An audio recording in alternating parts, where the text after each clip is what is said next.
Ladies and gentlemen, it is for July 3rd, the day before America's birthday.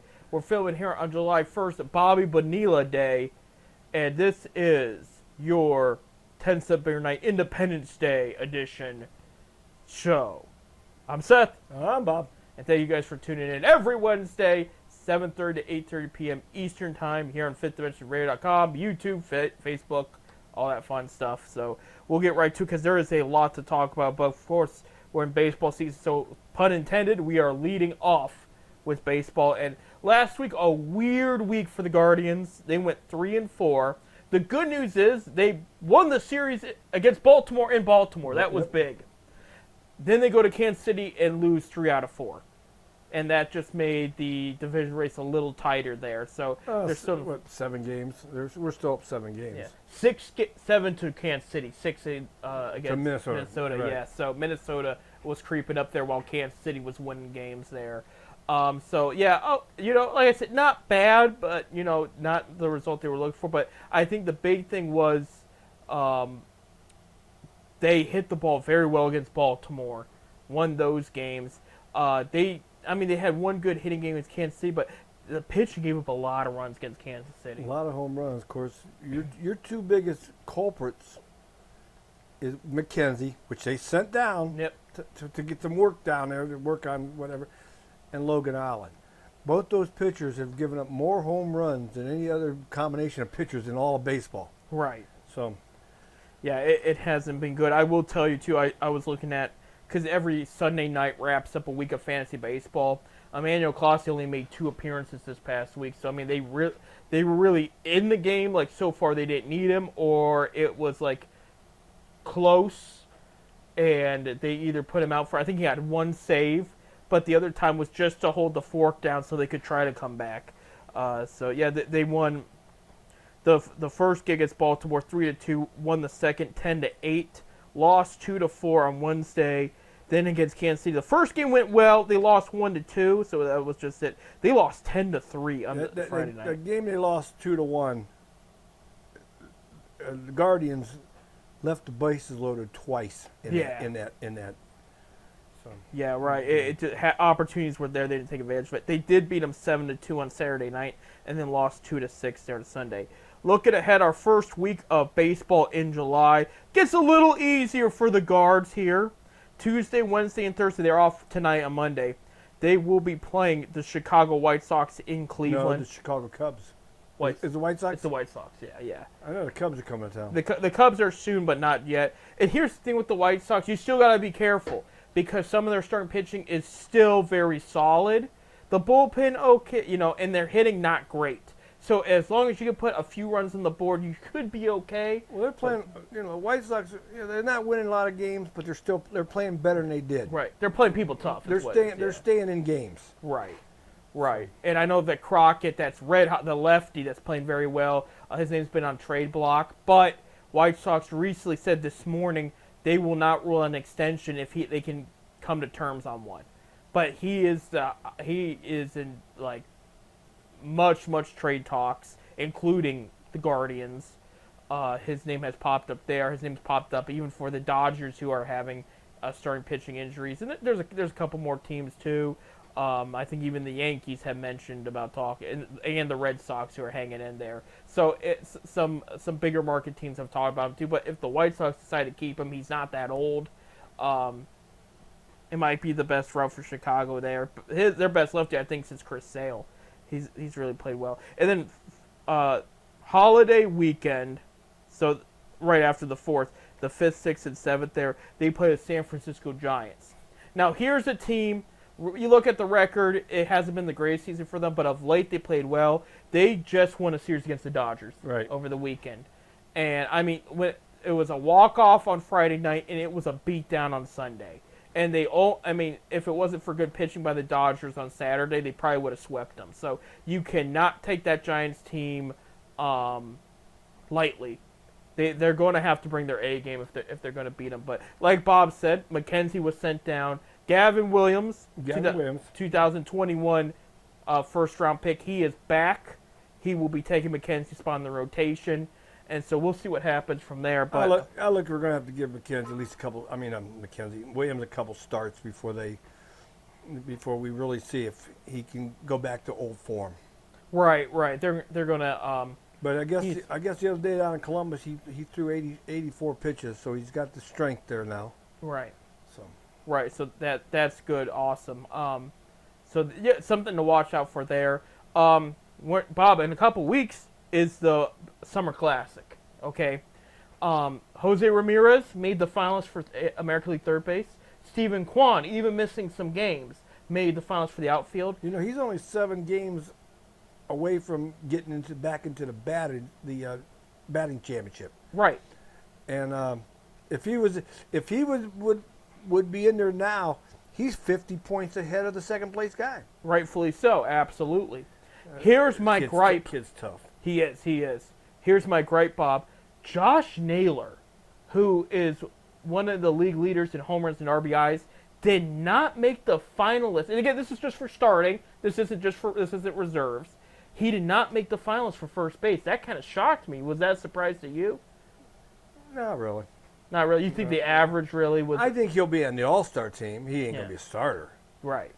But officially, he's not gonna be a starter regardless, unless everybody gets hurt. I don't think he would be a starter. But I see four Guardians on the All-Star roster. I do too. I think the 3 we've mentioned, including Naylor and Clase, that would be my pick. That's the same. Yeah, I do think Jose and Kwan will be there in one way or another. It's cool they made the finals. I was a little shocked Naylor didn't make it, just because the power numbers were there, the runs batting in were there. He's top 5 in both categories. I know his average is like 232. It's not anything sexy, but he's got some strikeouts though too. Right, He struck out a lot. Yeah, like I said last week. Of course, he's a power hitter. Most power hitters do strike out a lot. It's weird because last year he hit over 300. He brought a lot of runs in, but he also was top in the league in runs too. Not first place, but top 5 in runs. So, and I always said, like, he had that power. We just weren't seeing it over the fence. We were just seeing line drive base hits. Now he's hitting it over the fence, but he sacrificed some of that average to make it happen.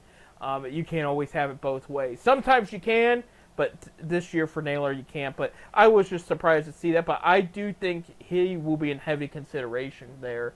Like I said, he'll make the All-Star team. I won't start, but he'll play sometime. I mean, everybody gets in usually. Right, so that's where we are with the Guards as far as their schedule goes, so it's going to be really interesting. Here's our divisional breakdown. We're going to start with the Central. We mentioned Guards are in first place, still 52-30, one of the few teams with 50-plus wins right now. And second, Minnesota, 6 games back at 47-37. Third place, the Royals, who beat the Guards in the weekend series, 3 games out of 4. They're 47-39. Do the Guardians have this? We took 2 out of 3, so for the season series so far. So what is it? 7? They're 5, and each of them are 5-5 or something like that during the season. I series. think so. Yeah. I think you're right. Yeah. And then Tigers, 15 games back at 38-46. White Sox are 30 games back to Cleveland, 24-62. Like you said earlier, I really believe come trade deadline, White Sox are going to unload a lot of players. Right, absolutely. Tied for first in the American League East is the Orioles and Yankees. Different records here, though, 53-31 percentage-wise. and 54-32. Actually, Yankees are 628 and Orioles are 631. I think. Hold on, let me do some math here. Should be percent. I mean, cause Yankees have played 2 more games than Baltimore. Yeah. That's where the problem comes in. Yeah. Red Sox 44-39. They're 8.5 games back from them. At 500, at 42 apiece, is the Tampa Bay Rays at 11 games behind, and then the Blue Jays 38-45, 14.5 games behind. Despite that, Vladimir Guerrero Jr., one of the better fantasy players of this past week. I mean, absolutely fantastic. About 4 home runs and 11 RBIs or something over the past week. I mean, he was solid. Just fantastic. And that's the guy. He's probably going to be your starting first baseman for the American League. They're hitting 298. A lot of his home run numbers have gone up, and so have his RBIs. I mean, that's the guy you're going to want there. for the Yankees, Juan Soto had also a fantastic week as well in that department. In the American League West, the Seattle Mariners are in first 47-39. Pitching seems to be still pretty dominant over there. The Astros are in second. They've gone up 42-41. This is their first winning record of the season. They're 3.5 games back of the Mariners. So Astros are starting to get back to the team we thought they were. The Texas Rangers are 30-46, 8 games behind. Los Angeles Angels of Anaheim. Yes, I call them that just for fun, because that's what they've been trying to sell people to call them. I remember when they were the California Angels. I remember that too. 36-47, 9.5 games back. I read who was it? There was a player now on the Angels. I heard that it was interesting. He originally played for the White Sox. He got picked up from waivers. He's doing really well over there. His dad helped do house maintenance for Garrett Anderson back in the day. Really? Yeah. So he grew up an Angels fan, and that's what helped too. His dad did some work for Garrett Anderson and a couple other players after Anderson recommended him. I think, don't quote me on that, but it was an interesting story, and I cannot remember the player for the life of me. I would have to look it up. He's an infielder, I think. And the Oakland A's 30-56, 17 games behind the Mariners there. It's been a tough year for them. In the National League, at first in the NL East, the Phillies 55-29, still playing very, very well. Philadelphia got the best record in baseball? I believe so. They also have, because there's some statistic, the trio of pitchers with the best ERA, and then what that usually results to, like it's either conference finals or World Series appearance, and the Phillies have that right now with 3 of their top pitchers there, which I could give you here in a sec. I think Aaron Nola is part of that. Christopher Sanchez, the lefty, is part of that, and Ranger Suarez. No, sir, Zach Wheeler and not Nola. So it's Zach Wheeler, Christopher Sanchez, and Ranger Suarez. That trio leads the league in top 3 starting pitchers with best ERA there. The Atlanta Braves are in second, 46-36. They're 8 games behind.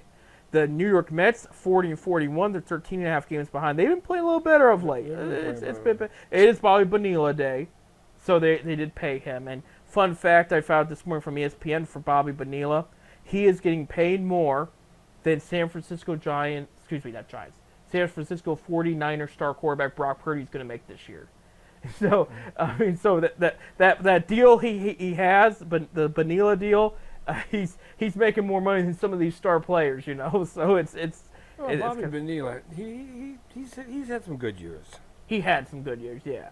But this is probably the best deal in sports history. I mean, to sit there retired and every 1st of July get almost $2 million. And I'm sure that agent's smiling somewhere too, because they get a cut there. Maybe someday this radio station will give me the $2 million. Every July 1st, yeah. Washington Nationals 39-44. They're 15.5 games behind the Phillies. They're in 4th, and then the Miami Marlins 30-54. They're 25 games behind Philly. In the National League Central, it is still anybody's game here. Brewers, of course, are at first. They are at 50 wins finally, at 50-34. 6.5 games back are the St. Louis Cardinals, 43-40. Pitching's gotten better for the Cardinals. Hitting's, it's so-so. The pitching's really been carrying the load for them. Pittsburgh Pirates, 40-43 with 9.5 games back. Paul Skeens, you've heard me rave about in the past couple weeks. First starting pitching in Major League history to reach 70 strikeouts with giving up a dozen runs or less. Oh, really? Yeah, nobody else has done it. I tell you, this guy is special. He is the real deal. Pittsburgh, do whatever you can to keep him. Pittsburgh, you can always send him here to Cleveland. Right. I know Steelers fans aren't going to like to hear this, but, I mean, this is their biggest thing since Roethlisberger. Like, just treat him like Roethlisberger. Let him know he's loved and keep him there. I don't hate the Pirates, so they could keep him as long as they want. And so, in 4th, Cincinnati Reds 39-45. Hit or miss games, kind of inconsistent there. They're inconsistent. They'll win 2 or 3 in a row and then lose 3 or 4. Right, they're 4-6 of their last 10. 5th place is Chicago Cubs 39-46. So I knew it was going to be a weird year for them. Last year was a surprise. This year, yeah.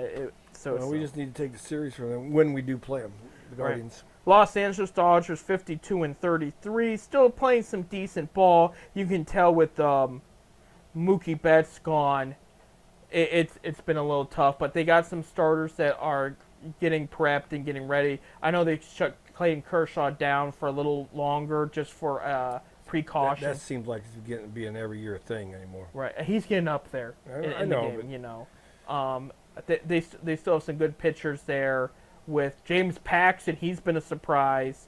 The top strikeout leader in the game is Tyler Glasnow, and then Gavin Stone. I mean, he's played very, very well. So, I mean, some start pitching's holding up, but it still gets rocky at times. I mean, they got lit up by the Giants at times this past weekend. Padres 46-42. They're 7.5 games back. Some players playing very well in that batting lineup. I'll tell you what, Bob. They even had what's his name? The biggest player they have on their roster. Shoot, how did San Diego Junior? Yeah, it starts with a T. Yeah. Let me see if I can. Yeah, I can't think of. I can't. Fernando Tatis. Tatis. Yeah, he's been out. He's injured. I can't believe I forgot his name. And he was doing pretty well there for a minute. They've been batting like crazy good without him. Well, I think he just went on a 60-day DL. 10, win 10. Yeah, he pulled something. It's not as serious, but they're watching him. Diamondbacks in third in the NL West, 41-43, 10.5 games back. Giants are 41-44, 11 games back, and then the Rockies 20-55, 23 games back there. So, but I will tell you, as far as the guards go, they're in good position. CBS in their new baseball power rankings has finally said the headline is "Take Cleveland seriously now," and they have ranked them second to Philly in their power rankings. So, well, I got them. When I was at MGM, I put a bet. You put a bet. They're gonna win it all. They're gonna win it all. Well, they need some more to win it all. And I don't even say. We need pitching. I know we need some pitching. Starting pitching specifically. And the sad thing about it is, to get a good starter pitcher, we're probably going to have to give up somebody that we don't want to give up. But we need a starting pitcher. Our starting pitchers, the bullpen's doing fine. Yeah. It's just you can't rely on the bullpen. We got to get a starting pitcher that's going to go 6, 7, 8 innings. That's what made the Francona era so special, was those starting pitchers went lengthy innings, and the bullpen was more fresh for when it was time to turn to them there. Cool story before we take a break. Johncounty Noel got called up this past week. And first major league bat?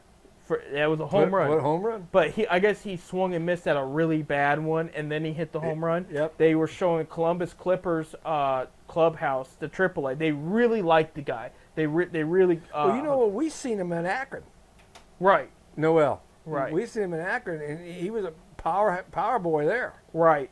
But the players really liked him. They said they were watching his first at bat. They happened to not play, or it was before their game. And when he hit that home run, the whole place was jumping up and down celebrating. So they were really happy for it. That's always that is telling you this guy's a special player in the clubhouse when you get reactions like that. He hit his second major leaguer yesterday or the day before. Something like that, yeah. So, I mean, the guy's got pop. He's got a weird swing, but it works. So take what, especially if they need that power outfield help, maybe this is the guy. We'll find out. There's still some time to play. But we got to take a break. When we come back, a ton to talk about in the NBA. And I mean a ton. We got some good news, some bad news, and some Cavs news. That and more. Stay tuned.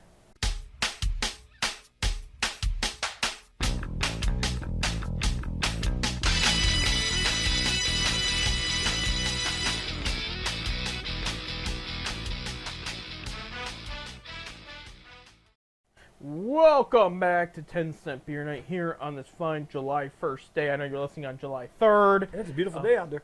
Oh, it's excellent. We're going to get some storms later this week. Unfortunately, it's looking like on America's birthday, limited fireworks shooting off because it's going to get wet. I got to work the fireworks display on Wednesday night, and they're calling for rain. Canton or Akron? Canton. Canton, yeah. So, And make sure it's fireworks you're hearing when you hear things go off in Canton. But Well, okay, bad joke, but that's besides. it's the truth. it's the truth. it's true. I hate to say it, but no. If you're going to Canton for fireworks, you're probably safe. But nothing ever happens around the Hall of Fame. Around the Hall of Fame, though. no, there's a lot of security there. People know better than the.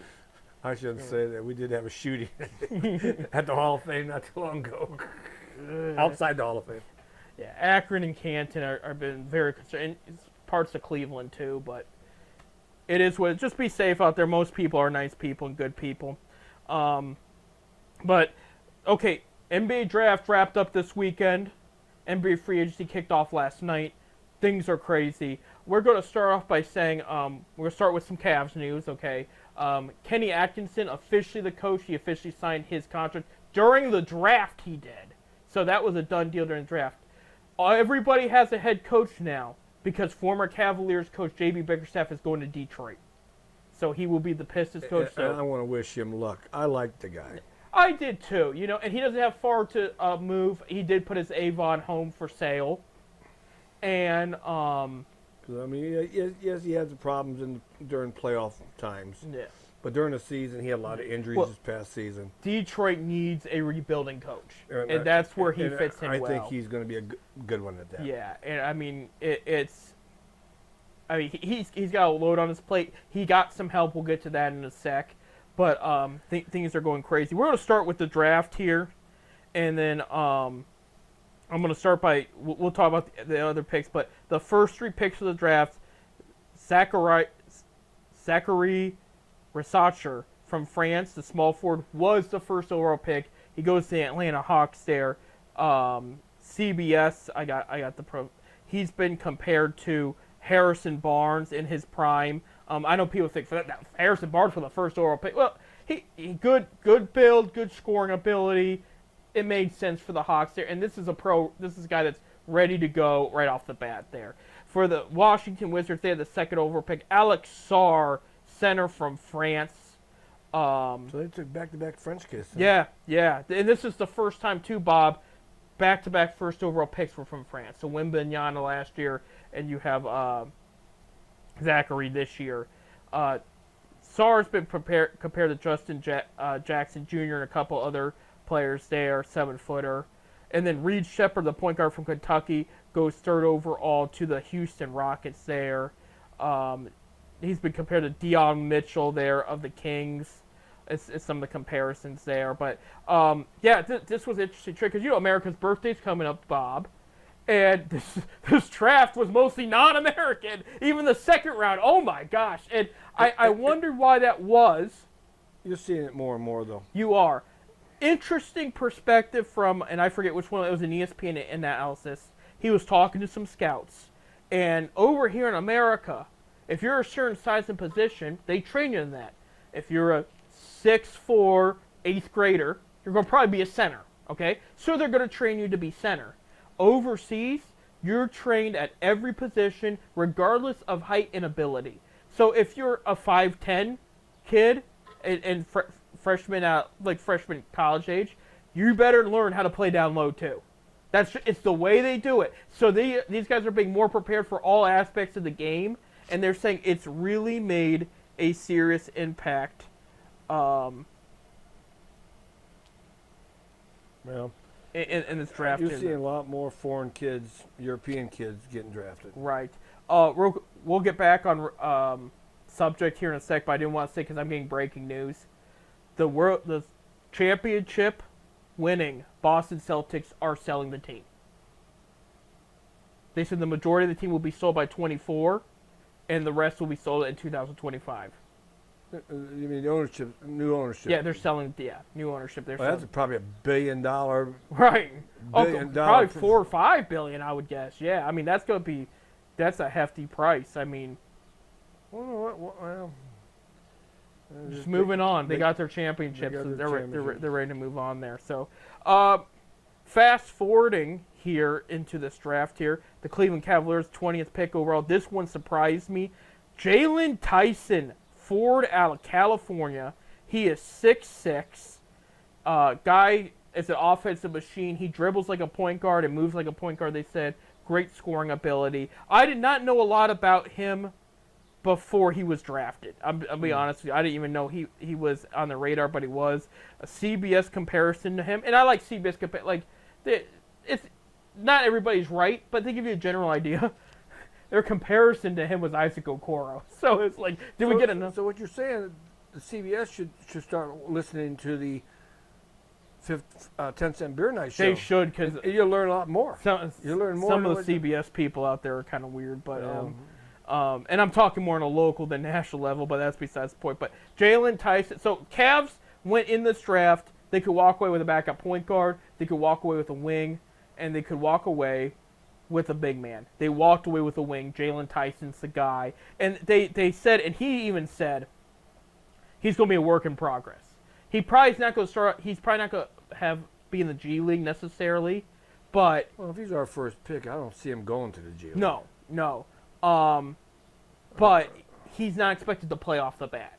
But he said he's willing to learn, and he wants to learn with this great group of guys. So, I mean, he's got a good attitude. He's got a good head on his shoulders. And his coach said, I think sooner than later he's going to get playing time. Of course, all coaches are going to back up their guy like that, but he did say... I wonder if the new coach had anything to do with that. If he got signed on the draft day, if he had anything to do with that draft. This was somebody that they were targeting for a while, somebody they liked, and they just went with it. So a lot of people graded a B+, B-, kind of grade, so they think it's a solid pick. But, it's very interesting there. Going to day 2 of the draft. And by the way, this was the first 2-day draft. We didn't mention that last week, but this was the first 2-day. Day 2 was started much earlier because of the presidential debate, which Bob called. He said, I think there's going to be some scheduling around that, and that's what happened.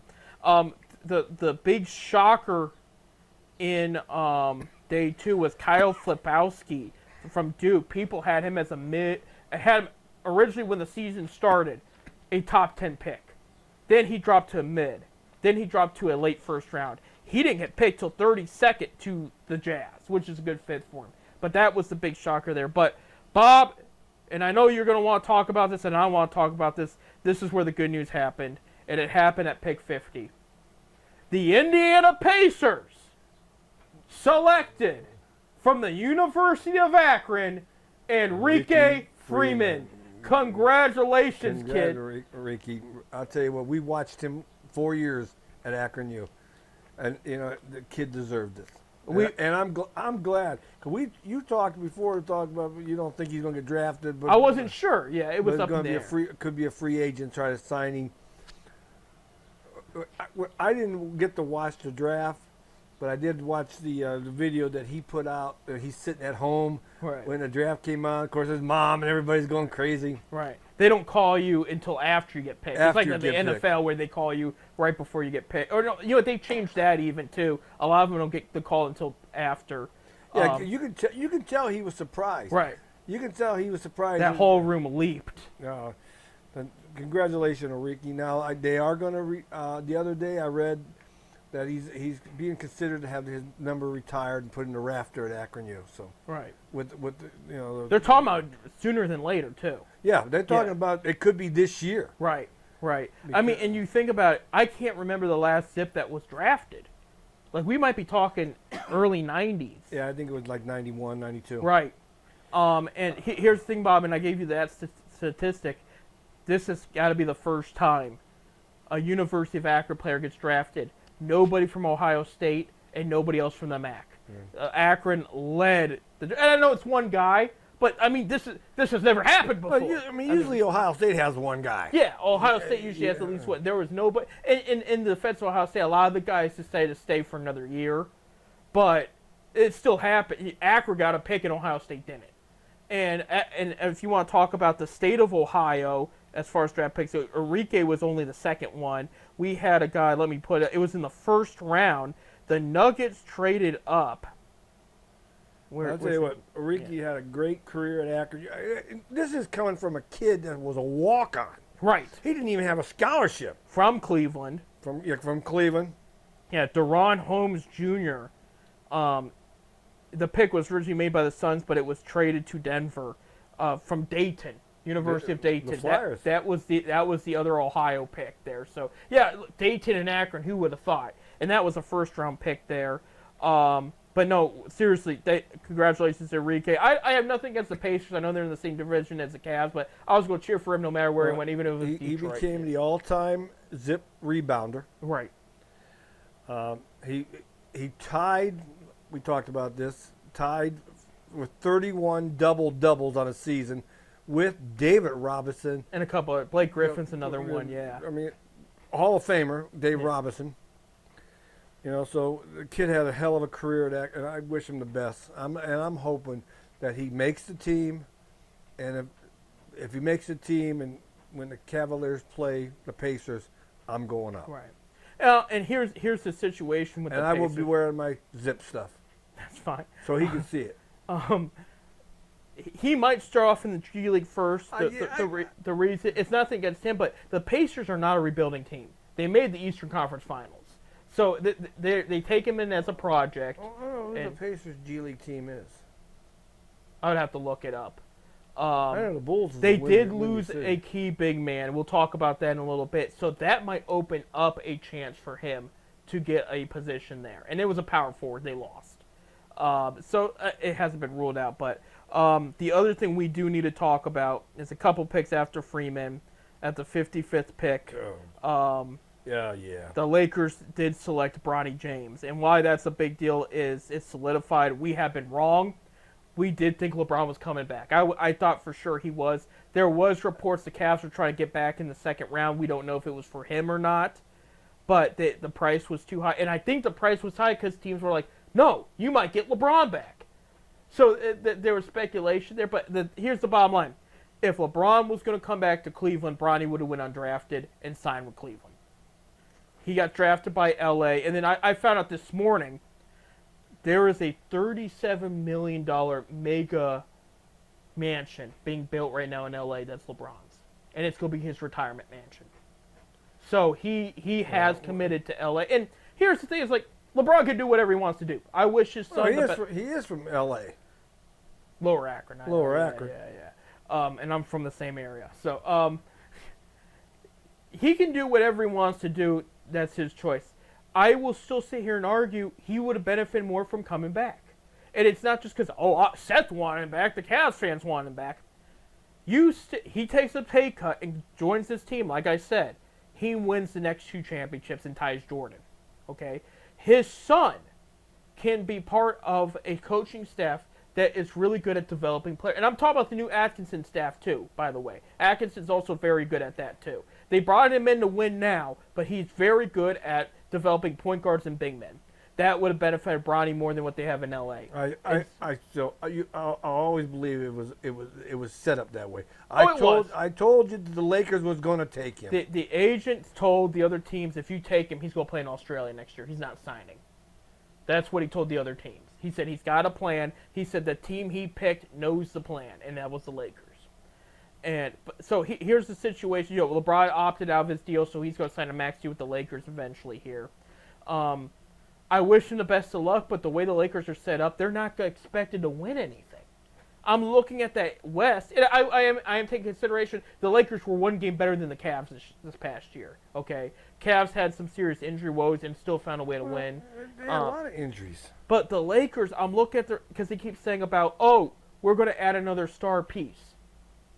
Do you have the money? You break down what you're going to give LeBron. You break down what you're giving Anthony Davis. Mind you, Anthony Davis, in my opinion, they should trade him because he is good, but he's not as effective when he's with LeBron. When LeBron's out of the equation, Anthony Davis has career numbers. It is like a couple years ago, Bob. I don't know if you remember it. The Lakers looked like they were out. They were out of the race. They weren't going back in. LeBron sits, and he was planning on sitting on the rest of the year. Anthony Davis goes on a tear. He puts up 35 points a game, 18 rebounds. I remember that. Yeah, and they come back. They're in playoff position, and then LeBron just says, "Okay, now's my time to come back." He's like, now we're like actually the position I like. But that's the thing. So I'm looking at this Lakers team. So they hired J.J. Redick, and they're all about this guy because of the hype. It's L.A. Reminder: he wasn't their first choice. Okay, another reminder: He's got no coaching experience, except for fourth graders 1 year. A lot of people think it was LeBron's doing for that one too. He does like him too, and people are jumping up. Oh, he could be like Steve Kerr. Well, Steve Kerr had a little bit of a different situation. You know, I wish Redick well. I had nothing against him, but I'm just thinking logically here. If you want to stay in LA, that's fine, but it's not about championships. You can't tell me it's about championships.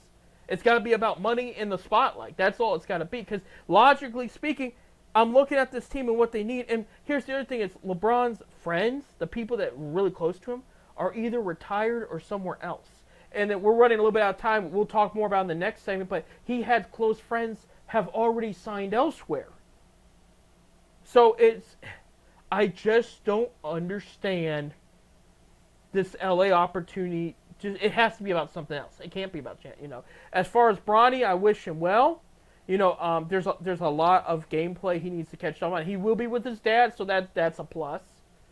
But, and I do know people are talking about his statistics. There was a guy in the first round taken with way worse. There was? Yes. It was AJ. I'll pull it up here because my phone turned off. I will always believe it. It was scripted. Yeah. AJ Johnson out of Australia. Bucks picked the pick, but he went to Pelicans. He averaged 2.1 points a game, and his rest of the stats were not much better. But they said there's a lot of upside, so that's what they liked about him. But it was a one done deal at college for that guy. His team in Australia, yeah. Australia? Year, yeah. But still, 23rd pick overall. Compared to what else was on the board, it makes me wonder, they must have saw something I did. I mean, I'm not a pro scout. You're not a pro scout. I mean, basketball is completely different from baseball stuff. Right. But I knew that we sat here at the last show that I knew that the Lakers was going to take him. Right. If it was either going to be Cleveland or L.A., at that point. Cavs did add a special undrafted free agent that I will tell you because I can't remember his name on top of my head, which is bad.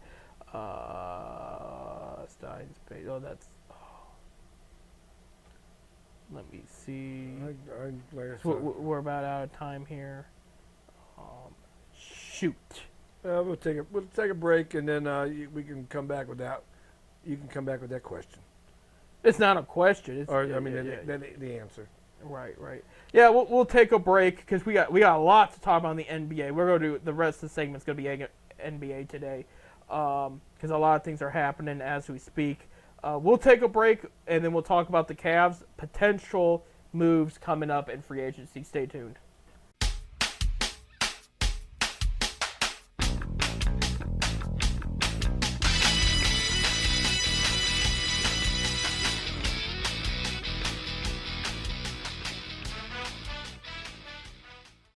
All right, welcome to our last segment of Independence Day.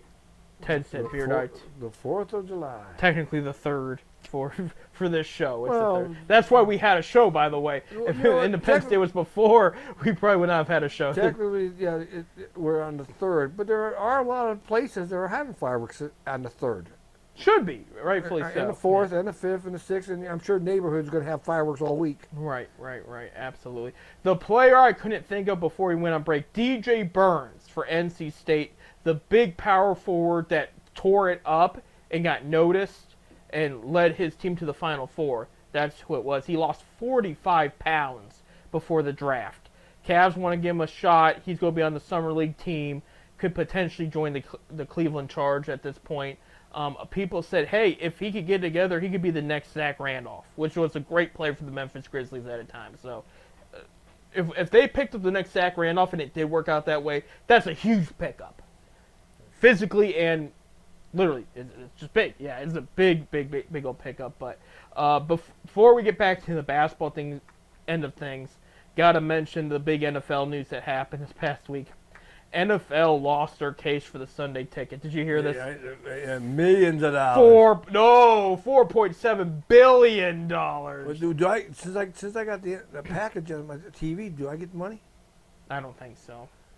Do I get any money? But each team, I do got the NFL package. Each team is going to be charged about $420-some million each. They were talking about that because the Steelers' final figure was 422.8 or something like that. They're making. So who's getting the money? I don't know how that works, Bob. All I just know is the NFL lost. Maybe I got the NFL package on my. I watched it last night. I was watching a replay of the Kansas City Green Bay game. You know, if they're gonna give away some billions of dollars, you know, they can. My door is always open. Come and see me. Right, absolutely. You're right. Goodness gracious. They're probably going to, because we got to pay for those packages. They're probably going to tell us that we don't have to pay anymore for a while. Right. I think you're right there. So, all right, NBA free agency started Sunday night, okay? Negotiations, not official signings, but when you agree to something, you tend to go along with it, you know. For the Cavaliers, it's been quiet, which was expected. Most of the teams already here. There was talks about potential trades with like Cam Johnson, the Nets, because Mikal Bridges was traded, so they thought maybe Cam Johnson would be traded, and then there's talks about Brandon Ingram from the Pelicans potentially getting traded. I do not like the Cavs in that scenario getting him. I think he's overpriced, and I don't think it's going to work out there. There's other options they could pursue. We'll get to that in a sec. Big trades that have already happened before and during the draft. Alex Caruso was flipped from the Bulls to the Thunder for Josh Giddey. And that surprised me because Giddey was a big part of that Thunder core. However, last year he dipped in production. He didn't put up the numbers like he did the past couple years. And then there was also some controversy. I guess that was cleared up and he didn't get in trouble. Just stuff involving underage girls, and but that's a bad look. That's why I'm bringing it up. So, but he was found, you know, it was just a rumor. There was no proof to it. So he gets traded to the Bulls there, and then Thunder get Caruso, who is a defensive point guard there, so off the bench, you know. And then the big trade, and this did impact the Cavs in some way. The Nets traded Mikal Bridges, and this one surprised me, to the Knicks for 3 first-round picks, and it was a player. Damn it, I can't think of his name. Bogdanovich. That's who it was. I'm going by memory here. This is why this is big. And then OJ Anunoby for the Knicks signed an extension. The Knicks have now made their big move and spent a lot of money. The Donovan Mitchell idea is out the window in New York officially. There's no way they could do it in their position. So now that's what the Cavs are waiting on right now. Is there's rumors Mitchell's close to signing an extension. Mobley would be after him, and that's a lot of money. We're talking probably around $400 million plus between the two of them in these deals. And so you think Mitchell will sign an extension? It could be as soon as a minute from now. I mean, it could be happening right as we're talking about. It could be happening as we're broadcasting on air. That is their focus right now. And that's, like I said, most of the team is already here. They weren't going to blow it up, and I think Mitchell requested them not to make any moves that was going to break up the core four or anything like that. Because here's the thing is you got to remember, people, these players are young enough, they will get better. You got a couple guys you probably see are probably going to see the, but like I don't know how much better Max Strus is going to get, for example. But for superstars, year 7 to 10 is the prime years. Mitchell's entering, I think, year 7 now or year 8. Okay, so he's going to get better. Jared Allen's going to get better. You have Atkinson, Coach Atkinson, who is known for developing point guards and big men. So Mobley and Garland are going to get better in that, in that aspect there. I'm bringing this up because they don't need to make a big splashing move. I think the move they need to make is find a backup big man, which is going to cost a decent penny. But not amazing, but they don't have to get a superstar, but just get someone that's going to get the job done. Even if they were hypothetical, I don't know if he's a free agent or not, but get somebody like a JaVale McGee back in Cleveland. Somebody that's going to be productive off the bench, that's going to help Mobley now, because I think that's the one thing they were really missing last year, and they could really, really gain from getting that there. Before you go to next thing, did Kevin Love signed an extension? He signed with the Heat. I was going to get to that. Yeah. Okay. I didn't know if he was going to get to that or not. Yeah, that's fine. But I was hoping he'd come back. I did think so too. So here are the moves that were made within the past 24 hours from our time here on July 1st. Because there was a lot. Bol Bol re-signed with the Suns. That was a big man that's now off the table there. Let's see. Warriors are not going to get Klay Thompson back. He's talking to other teams. It's already a done deal there. DeAndre Jordan's going back to the Nuggets. Nuggets again picked up a center in the draft there. Patrick Williams, who was in the Isaac Okoro draft, signed a 5-year, $90 million extension with the Bulls. That one surprised me. I didn't think he was worth that much there. Alex Len resigns with the Kings. That's another big man off the board. Obi Toppin, we were talking about Dayton Flyers. He signs a 4-year contract with the Pacers, about the same, about $90 million there. Let's see. Clippers did sign James Harden to a 2-year, $70 million deal, so he's going to still be there. Kevin Love, like I said, he signed a 2-year deal with the Heat. He declined his option. People, including me and Bob, got excited. Thought maybe he comes back to Cleveland because that would have filled the backup big man part. He's actually going to make the exact same next year with the Heat.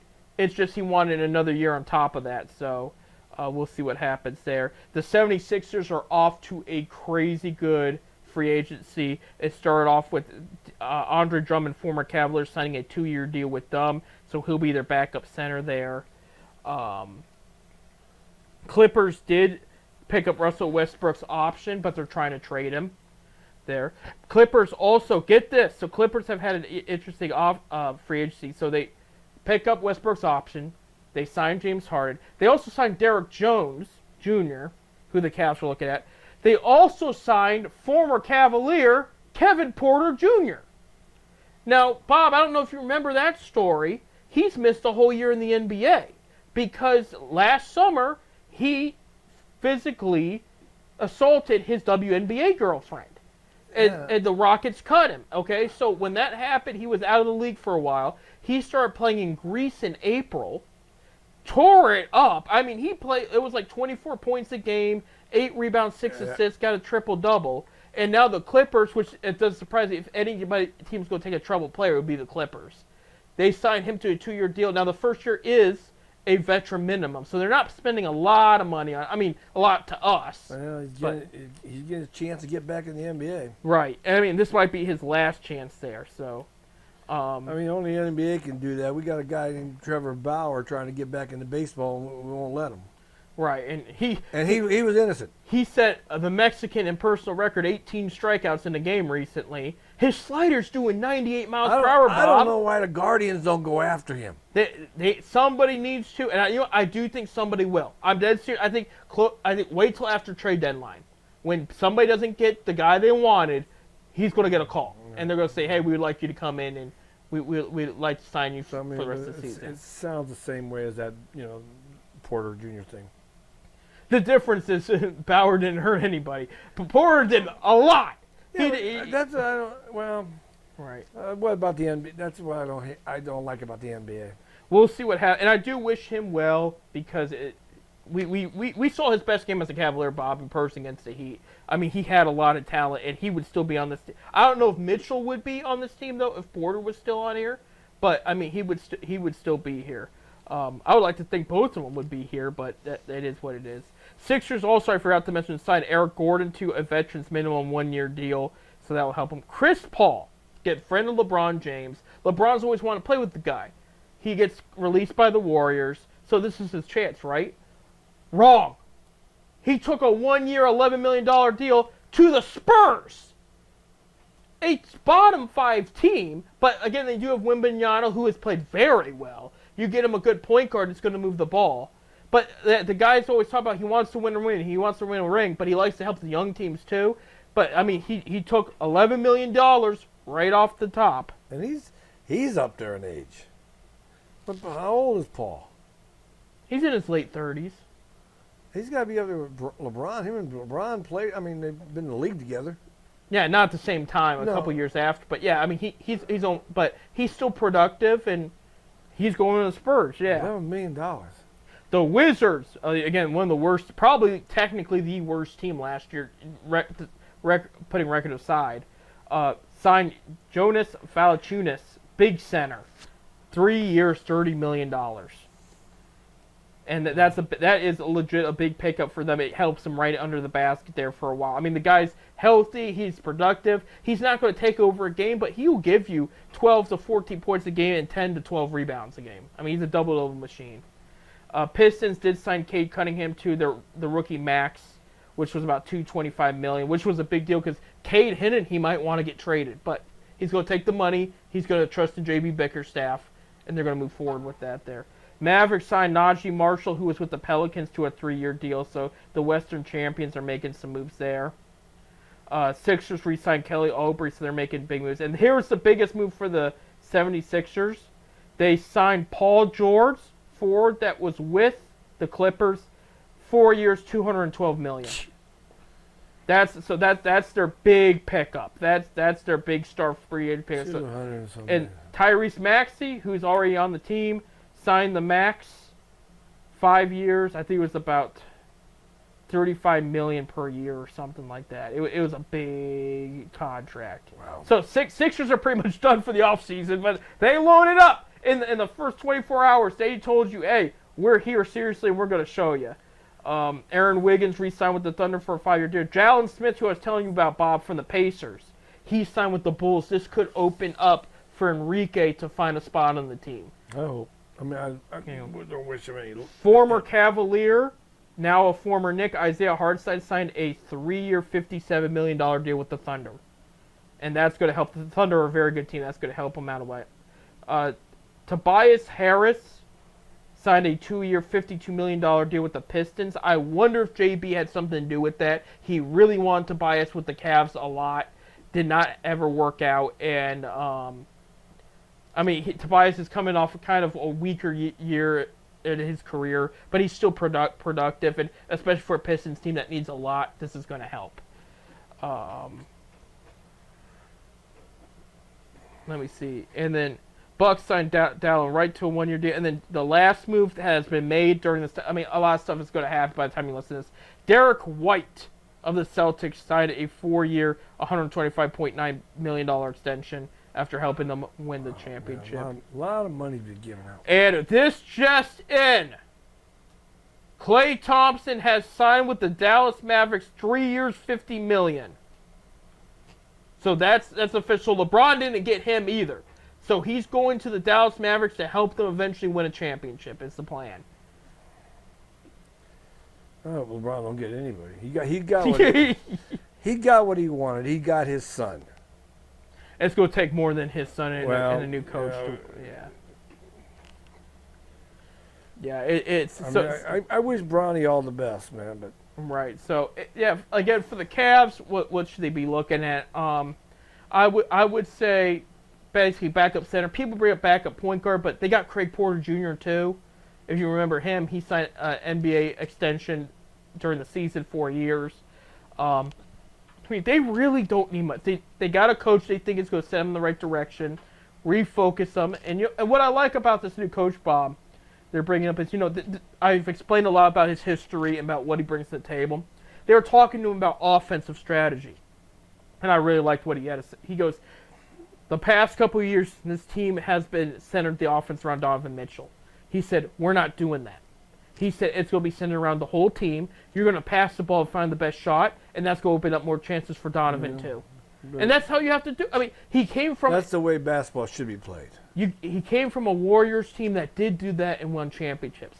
Steph Curry happened to be the point guard. That's why he was handling the ball. But did they center around him? No. He passed the ball. He moved the ball. He dribbled. He moved like a maniac outside, inside. But it was to move the offense, spread it, so they find the right guy open. And that's what they're going to. And Garland's got that ability. Mitchell's got that ability.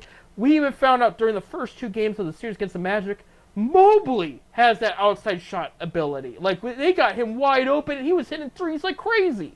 But they quit doing that in the playoffs at some point. It's like, why? It was working. It was unpredictable. These defenses had to adjust. They had to jump to the next guy because they didn't know who was going to get open. Right. And that's what this team needs to do. And we got a guy that's speaking, the language, what you want to see. And so I know we got a whole offseason ahead of us for the Cavs. I don't know exactly what their plans are. Some of it sounds good, but I just hope I would like to see the majority of this team back next year. I mean, when does training camp start for? October for the yeah. It's still a little bit ways out, but and then one player I'm going to mention because some people are talking about shooters and all that. One guy we didn't see last year because of an ankle injury, Ty Jerome, who they got from the Warriors, a sharpshooter. That was a guy that was supposed to have a big impact on the offense, but he was hurt. But if they can, and I watched that guy in person against the Cavs, drop 21 points like it was nothing. Off the bench, he beat up the Cavs, and that opened their eyes to him that game. But so I've seen this guy play person. I'll tell you, when he's on, he is very good. You want to talk about Sam Merrill all you want, who I think is a solid player, and they would like to have him still involved with his team going forward. But Jerome is going to be the guy, Ty Jerome. As far as the outside shooting goes. So I mean, the pieces are there. It's just they felt like they weren't being used right. Okay. So we'll see what happens. And then we got this new rookie. They did offer qualifying offers to Monty Bates and Isaac Okoro. Okoro would make $11 million next year if he signs. Rumor does have it the Pistons might try to poach him because Bickerstaff wants him. But so free agency just began. It's all kinds of craziness.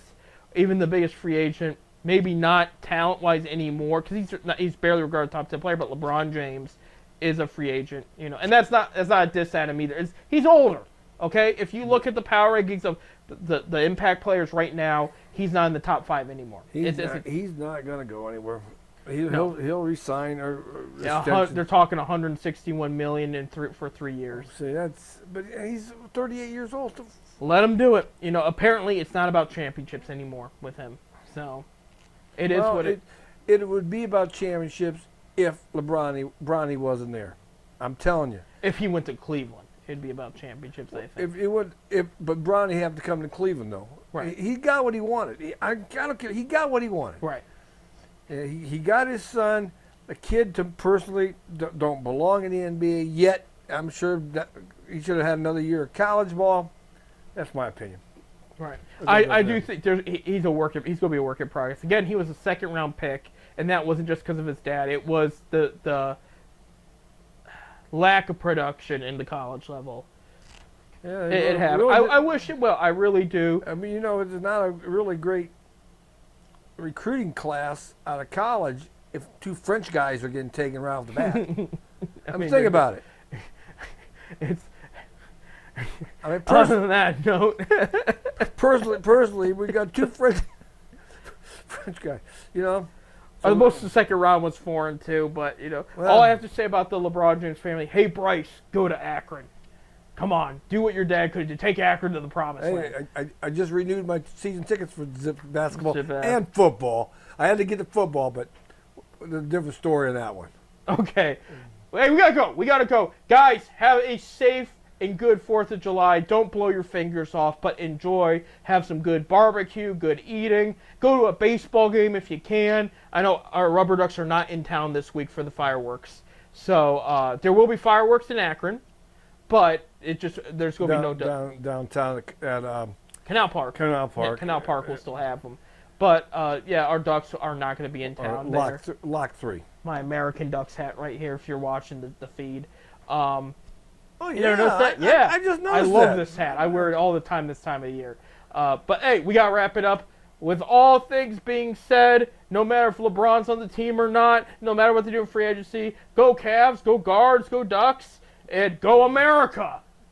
Happy 4th, everybody.